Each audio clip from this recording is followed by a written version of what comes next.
Jan z Dukli, na którego cześć została zbudowana studnia konserwowana przez Instytut Polonika, urodził się w 1414 roku w miejscowości Dukla, leżącej w obecnym województwie podkarpackim. Przez większość swojego życia był związany z Lwowem.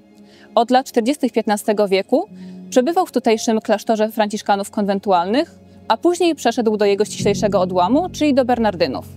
Zmarł w 1484 roku. Według jednej z legend pierwotnym miejscem pochówku Jana z Dukli był dziedziniec klasztoru Bernardynów. To właśnie tutaj, po przeniesieniu ciała do kościoła, wytrysnęło źródło cudownej wody o leczniczych właściwościach, które stało się miejscem kultu. Studnia w obecnej formie została wybudowana w połowie XVIII wieku.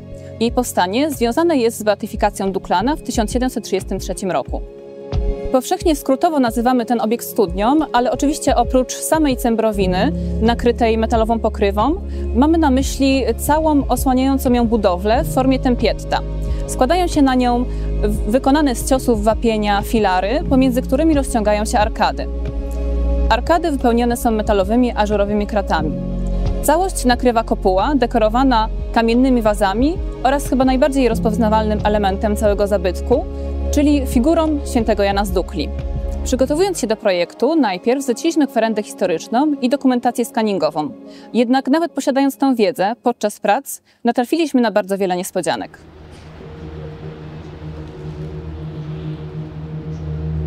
Niewielki obiekt architektoniczny, bo jak na architekturę tylko 10 metrów od podstawy do szczytu rzeźby, a mnóstwo problemów konserwatorskich i z bardzo różnych dziedzin. Mamy tu konserwację kamienia, mamy konserwację malarstwa ściennego, mamy konserwację metaloplastyki, ale mamy też konserwację rzeźby metalowej, która w trakcie prac konserwatorskich okazało się, że jest z złota. Do tego mamy wymianę konstrukcji dachu, mamy wymianę poszycia dachowego, mamy pracę przy odwodnieniu, bo studnia jest w zagłębieniu, więc problemy z zalegającą, wnikającą wodą były olbrzymie. Więc mnóstwo problemów. A do tego zaczynaliśmy w 2021 roku. W listopadzie weszliśmy na roboty. To późny czas jak na rozpoczęcie prac konserwatorskich. Ale bardzo cieszyliśmy się, bo to był koniec pandemii i liczyliśmy na to, że od 2022 roku, kiedy przyjdzie wiosna i ruszymy z pełnym zakresem prac, będzie można normalnie wykonać tą bardzo ciekawą robotę. Ale rzeczywistość nas przygniotła. Okazało się, że wybuchła wojna i na cały rok musieliśmy wstrzymać pracę. Wznowiliśmy je w 2023 i teraz je właśnie kończymy.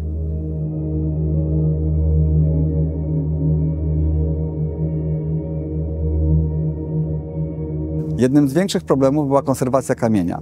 To jest wapień i mamy go tak w budulcu samego tempietta, jak i w elementach takich jak wazy. Był bardzo zniszczony.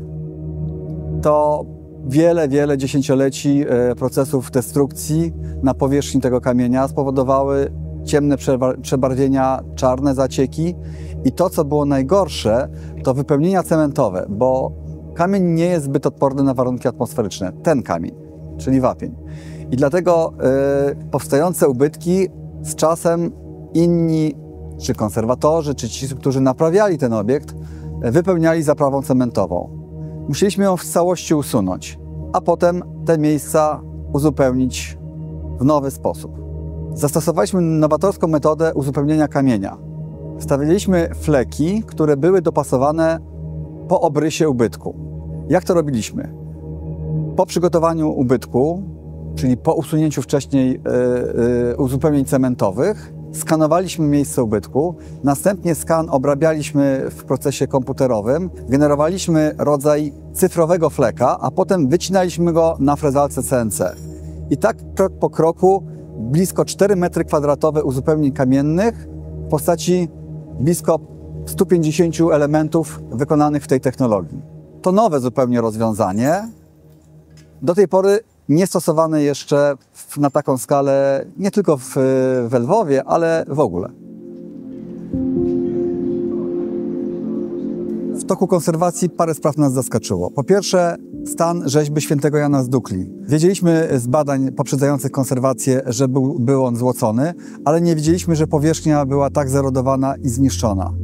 Druga sprawa, pokrycie dachowe.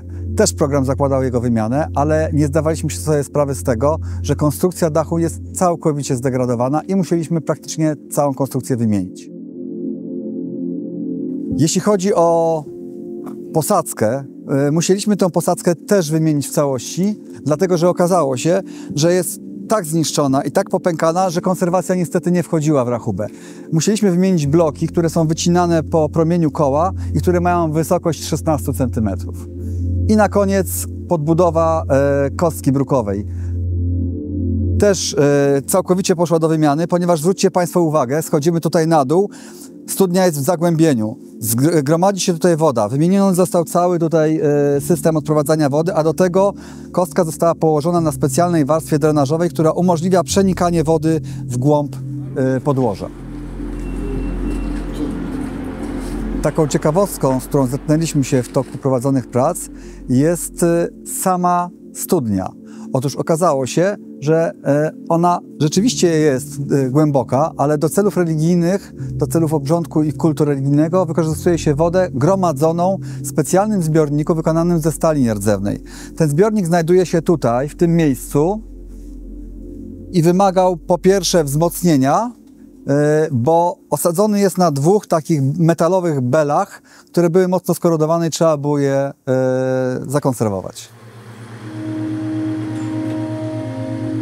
Zastosowana metoda w konserwacji tego obiektu polega na tym, że uzupełniamy ubytki podobnym surowcem. Dotychczas powszechna metoda była stosowana uzupełnień metodami kitami mineralnymi, które są zupełnie innym procesom jęczeniowym podlegają i z czasem coraz bardziej się wyróżniają. Tutaj będzie starzenie kamienia w sposób naturalny, podobnie jak cała studnia.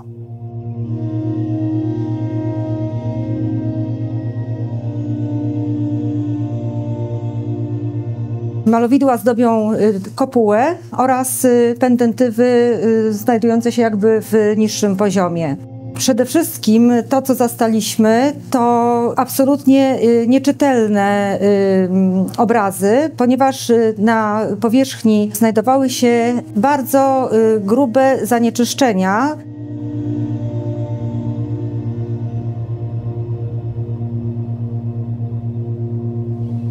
Після довготривалого закріплення авторського фарбового шару ми нарешті змогли приступити до чищення малярства.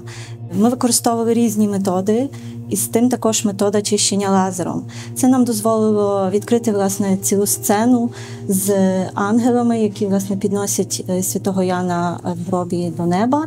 І цікавим також є момент, що нам показалося це роздвоєне обличчя святого Яна. Ми не знаємо, чи це перемалювання, чи, скоріше всього, власне, ефект показати це його воскресіння. Ми також змогли відкрити пендентиви, на яких зображені типово барокові мушлі, всередині яких зображені також картуші з текстами. Тексти були списані ще в 19 столітті, дякуючи цьому ми змогли відчитати їх, і в загальному вони описують ті чудеса, які відбувалися на криниці.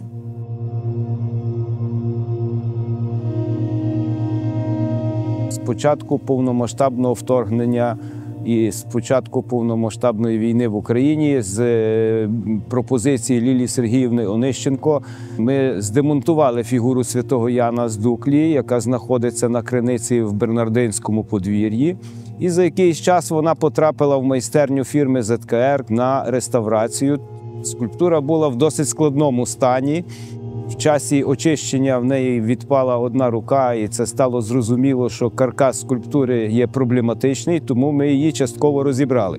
Була здемонтована голова і ковнір, ми дістали змогу добратися до внутрішнього каркасу.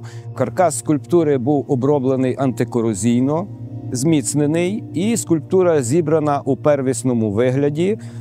Відповідно, в часі очищення вийшли сліди позолоти, тому піднялося питання, щоб її все ж таки позолотити. Кінцево скульптура стала позолочена і зайняла своє місце там, де вона стояла.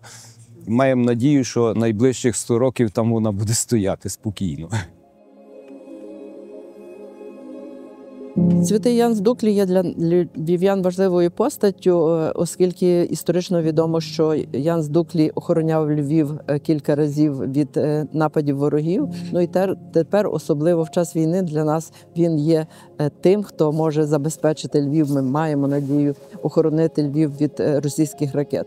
Друга річ, яка важлива є також, бо це є місце сакральне, де в часу Йордану, в час власне цього свята тут посвячують воду. Це вже так історично склалося, і тепер територія довкола є доступна, гарно зааранжована і доступна для вірян. Ну і третя річ – це, звичайно, урбаністичне розташування в архітектурній тканині міста, тому що колись це був замкнений простір Бернардинів, а тепер це є відкритий простір, де проходять люди, йдуть з центру до вулиці Личаківської.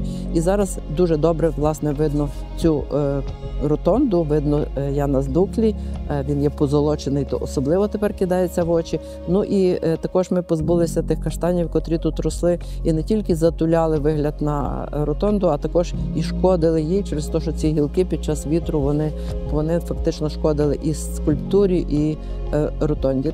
Тепер тут ростуть маленькі дерева, ну і територія довкола є більш-менш впорядкована, хоча більшість територій дворика ще потрібно порядкувати. Дуже дякуємо за допомогу Міністерству культури Польщі, Інституту Польоніка і всім реставраторам, котрі, незважаючи на пандемію, незважаючи на війну, працювали тут кілька років, віддано працювали. І зараз маємо дуже гарний об'єкт.